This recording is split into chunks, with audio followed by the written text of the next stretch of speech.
عليكم ورحمة الله. بسم الله الرحمن الرحيم. الحمد لله رب العالمين، والصلاة والسلام على حبيب إلهنا وطبيب نفوسنا أبي القاسم المصطفى محمد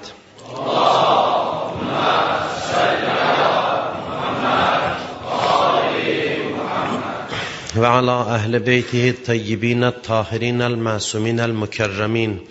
أوصيكم ونفسي بتقوى الله. Sizə və özümə ilahi təqvaya riayət eləməyi tövsiyə edirəm. İnsanın mənəvi qüdrəti haqqında danışırdıq. Bugün də bu mövzunu davam etdiririk. Qeyd elədik ki, insanın mənəvi gücünün əsas əlaməti insanın öz qəzəbinə hakim olmasıdır. Niyə məhz qəzəb, başqa xüsusiyyət yox? Deyirlər, ən güclü insan qəzəbinə hakim olan insandır. Niyə bütün xüsusiyyətlərin içində məhz qəzəbi vurğulayırlar? Ona görə ki, qəzəb bir sıra ünsürlərdən təşkil olunur. Qəzəb insanın daxilində olan bir çox xüsusiyyətlərdən xəbər verir. Qəzəb bir haldır, insan əsəbləşir, amma nəyi üzə çıxardır bu əsəb? O nəyi üzə çıxardır çox mühümdür. Daxildə nəsə var ki, insan qəzəblənir. Qəzəb daxildə olan xislətlərin ifadəsidir, üzə çıxmasıdır. Bir sıra xüsusiyyətin üzə çıxması qəzəb vasitəsilə olur. Ona görə insan qəzəbdən azad olmaqla çox şeylərdən azad olur. Qəzəbdən azad olmaqla bir çox xislətlərdən, xasiyyətlərdən təmizlənir, azad olur. İnsan niyə qəzəblənir? Biz bunu araşdırsaq görərik ki, qəzəbin kökü çox dərinə gedir. İçəridə nəsə çatışmazlıq var ki, üzə vurur, çıxardır qəzəb şəklində. İnsan birinə acıqlanır, birini təhqir eləyir, sərt danışır və yaxud heç acıqlanmasa da qəzəbi içinə tökür, içərdən özünü yeyir. Bunların hamısı insana ziyandır, insanın imanına zərbə vurur, insanın sağlamlığına zərbə vurur. İnsanın həm özünə zərbə vurur, həm başqaları ilə münasibətinə zərbə vurur. İnsanın ruhunu viran qoyur, bərbad vəziyyətə qoyur. Qəzəbli adam zahirən qüdrətli görünür. Nərə çəkir, qışqırır, gözləri qızarıb, üzü qızarıb. Baxırsan, güya ki, qəzəb güc nümayişidir. Güya ki, qəzəb güclülüyü göstərir, amma əksinə əslində tam əksidir. Qəzəb zəiflik əlamətidir. Qışqırmağına, göz ağartmağına baxma, əslində zəif adamdır ki, qəzəbinin əsiridir. Qəzəb insan zəifliyinin ən başlıca əlamətidir. Zəif insanlar daha çox əsəbləşir və əsəbləşməkdə daha çox zəiflədir insanı. Xidməti qarşılıqlıdır. Həm çox zəiflər əsəbləşir, həm əsəbləşdikcə zəifləyir. İnsanın belə bir təsiri var insanın ruhunda. Amma aram insan, güclü insan, qüvvətli insan qəzəbinə hakimdir. Məqsəd qəzəbi sırf bir üzə verməmək, üzə çıxartmamaq yox. Qüdrətli insan qəzəblənmir. Nəinki qəzəb gəlir, boğur, içində saxlayır, yox. Elə bir hal yaradıb ki, qəzəblənmir, istisna hallar var. Harada qəzəblənmək lazımdır, qismət olsa deyərik onu, gələcək söhbətlərimizdə. Bir neçə yer var, orada qəzəb lazımdır. Amma güclü adamlar adətən qəzəblənmir. Qəzəbin əsarətindən azad olublar. Qəzəb nədən yaranır? Görürsən, bir içməli bir, məsələn, şirədir, kokteyldir, yazırlar tərkibi, filan şeylərdən ibarətdir. Qəzəb də bir kokteyl desək, kokteyl biraz şirin bir şeydir, xoş bir şeydir. Bir zəhrimardır, zəhərdir ki, neçə ünsürdən təşkil olunub. Onun tərkibini araşdırsaq, neçə şey var qəzəbin tərkibində, neçə şey ola bilər. Biri və ən çətinlərindən biri ki, insanı qəzəbə vadar eləyir, dünya məhəbbətidir. Dünya məhəbbəti deyildikdə insanın özünü, öz bağlılıqlarını sevməsi nəzərdə tutulur, əslində dərin mənada. Ona görə hədis buyurur ki, hubbud dunya rə'su kulli xətiyyə. Buyurur ki, dünya məhəbbəti bütün pisliklərin rəs, yəni başıdır, əsasıdır. Bütün pislikləri bir evə yıxsan, o evin adı dünya məhəbbət. Dünya məhəbbətidir. Dünya məhəbbəti bütün pisliklərin əsasıdır. Təkcə günaha çəkmir insanı, həm də səhvləri, xətaları dünya məhəbbətindən yaranır insanın. İnsanın xətaya düşməsinə, səhvə düşməsinə səbəb də, səhv etməsinə səbəb də dünya məhəbbətidir çox vaxt. İnsanın dünyanı sevməsi nə deməkdir? İnsan hər bir şeyə ifrat könül bağladısa, belə dünyadır. Dünya məhəbbəti deyəndə insan nəyəsə ifrat dərəcədə könül bağladısa, ona elə dünya deyə bilərik. Bir insan birinci sırada oturur həmişə, məsələn, cəmaat namazında. Birinci sırada oturur, bir gün gəlir, görür ki, bunun yerində kimsə oturub. Əsəbləşdisə, bunun birinci sıraya bağlılığı dünya məhəbbətidir. Baxma, zahirən ibadətə gəlib, namaza gəlib, zahiri ibadətdir. Amma birdə oturmaq istəyi bu təbiidir. Hədislərdə var, birinci sıranın savabı o qədər çoxdur ki, möminlər bilsələr nə qədər savabı var, püşk atarlar ki, kim keçsin otursun. O öz yerində savaba can atmaq niyyəti ilə insan birinci sırada otursun ki, savabım çox olsun. Amma biri birdən gəlib oturub sənin yerində qəzəblənirsənsə, bu artıq dünya məhəbbətidir. İbadətin birinci sırasına olan bağlılıq dünya məhəbbətidir. Dünya məhəbbəti bax bu minbər də ola bilər. Bəzisinin dünyası bu minbəridir. Dünya məhəbbəti deyəndə biz elə bilirik pul, maşın filan, amma fərqli şəkildə təzahür edir. Hərənin öz dünyası var. Dünyalar fərqlidir, bağlılıqlar fərqlidir. Dünya məhəbbəti çeşidli bir məfhumdur, geniş bir məfhumdur. Müxtəlif növləri var. Birinin haram sərvətə bağlılığı yoxdur, halalına var. Halal dünya malına ifrat bağlılıq dünya məhəbbətidir. Birinin mala biganədir, pula biganədir. Deyək ki, bunda dünya məhəbbəti yoxdur, xeyr. Ola bilsin ki, məqampərəst adamdır. Ola bilsin ki, şöhrətpərəst adamdır. Şöhrəti onun dünyasıdır.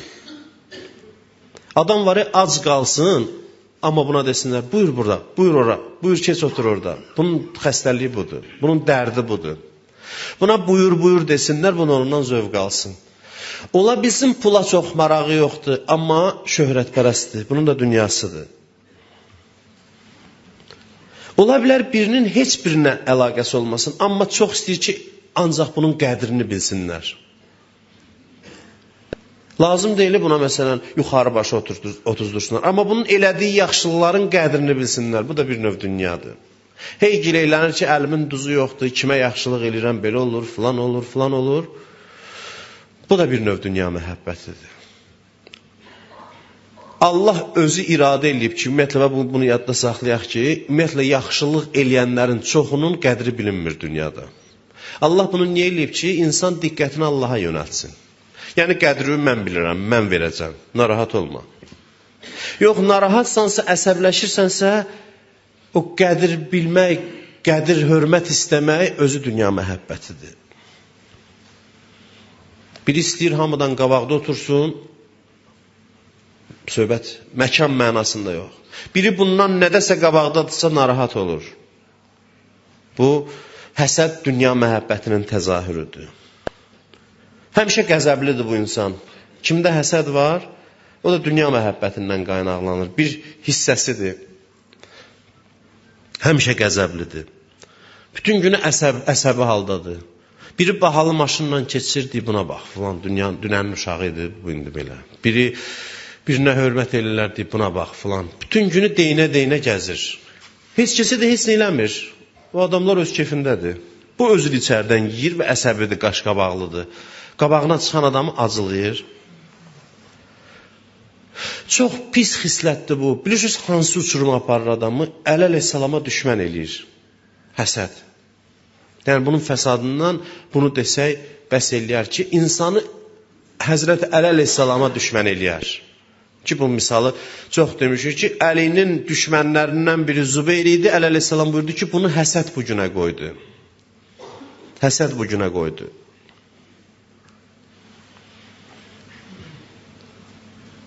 Əli əleyhissalama qarşı həsəd var idi. Həzrət Əli nəsihət eləyir onu Cəməl döyüşündə. Deyir, sən görürsən kimə qarşı dayanmısan? Xatırlayırsan, Peyğəmbər bir zaman demişdi ki, sən Əlinin qarşısında dayanacaqsan, yadına düşür. Yadına düşür, fikrə gedir. Fikrə gedir. Əli əleyhissalam gör necə kömək eləyir ona. Bu hissi biraz zəifləyir, həsəd hissi. Deyir, yox, qayıtsam döyüşdən Bəsrənin qadınları mənə gülər. Şöhrətpərəstlik hissi. Deyər, bu döyüşdən yarımçıq qayıtdı. Əli əleyhissalam dedi ki, sən bu günə qalmısan ki, 5 dənə qadının məsxərə eləməyi səni mənlə düşmən olmağa vadar eləyir. Biraz da düşüncəyə daldı. Görün, necə zuhur eləyir dünya məhəbbəti. Biri çıxır, yatır, başqa tərəfdən zuhur eləyir. Bəhanə axtarır Həzrət Əli ilə düşmən olmağa. Onu yatırdır, deyir, qoy gedim fikirləşim, oğlu gəlir qabağa. Həmin o, kim ki Muxtarnamə filminə baxıb, o məşhur orada tarixi obrazdır. Zübeyrin oğlu. Bax, həmin oğlu gəlir, qulağını doldurur. Bunun da ona bağlılığı olur. Axır sözün qısası qılınc çəkir Həzrət Əliyə qarşı. Sonra da ki, heç döyüşmür də çox. Elə özünü göstərir, keçir arxaya, nəsə vurub öldürürlər. Qətlə yetirirlər onu. Görün, müxtəlif çeşidlərinə baxın, bir məhəbbət necə gətirir, axırda adamı haqqa düşmən eləyir. O ki, Allah Quranda deyir, İbrahimə dedim, oğluvu qurban kəs, öz dostuna, gör nə qədər deməli, mühüm məsələymiş. Həzrəti İbrahim əleyhissalama. Deməli, balaca məsələ deyil. Adamlar çoxdur ki, uşaqları onların bütüdür. Büt kimi uşağa yanaşırlar. Bəziləri üçün uşaq bütə çevrilib.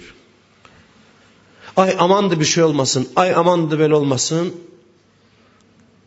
Bu ifrat dərəcədə bağlıqdır. Başının üstündə elə bil ki, Allahı görmür, Allaha etiqadı zəifdir. O zaman ki, hansısa məhəbbət, Allah məhəbbəti qarşısında səddə çevrildi, onun adı dünyadır. Şəkili nə olur olsun.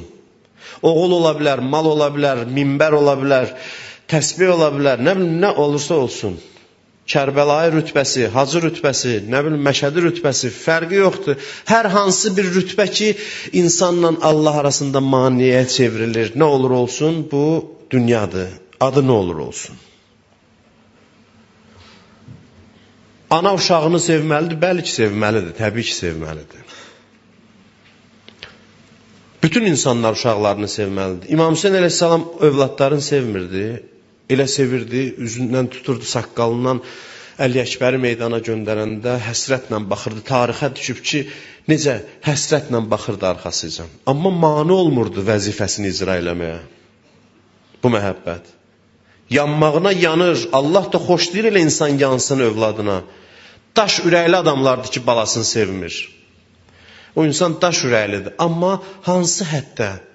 Bir ana uşağını çox istəyir, uşağına görə həyat yoldaşının üstünə qışqırırsa, uşağa görə, kişi də əksinə, bu ifrat bağlılıqdır. Kişi də həmçinin, bu ifrat bağlılıqdır.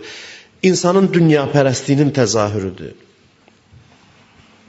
Bütün yersiz bağlılıqların adını qoyduq dünya. Biz qoymadıq, hədislər belə deyir. Bütün yersiz bağlılıqlar. İnsanı əsəbləşdirir. İstəyir bir şey çatmır, əlinə düşmür. Əsəbləşir. Əsəbləşir, əsəbini başqa yerdə göstərməyə başlayır. Yersiz bir bəhanə tapır, evə gəlir, çayı niyə gec gətirdin? Bunun dərdi çay dərdi deyil. Nəysə bir arzusu var idi, çatmayıb, əsəbi tökülüb içinə, indi gücü xanımına çatır. Qadın da elə. Nədənsə əsəbləşib, uşağının üstünə tökür. Həyat yoldaşının üstünə. Nə bəhanə gətirir, gətirsin, səbəb dünya məhəbbətidir. Çox böyük günahlara salır insanları. Övladların böyük bir qismi aqvaliden olublar günümüzdə. Quran məsələyə nə qədər həssas yanaşır, elə belə demir. Deyir, uf da demə bunlara, vəssalam. Uf da demə. Deyir, yox, valla başa düşmür, belə danışır, elə danışır. Deyir ki, uf da demə, bir kəlmə. O səni qəzəbləndirəcək. Yəni, belədir ki, ümumiyyətlə, nəsillər arasında fərq var. Onun davranışı bəzən səndən fərqli olur. Bir-birini insanlar qəzəbləndirəcək. Bu qaydadır. Bu qaçılmazdır. Bunlar hamısı Allahın imtihanlarıdır insan üçün.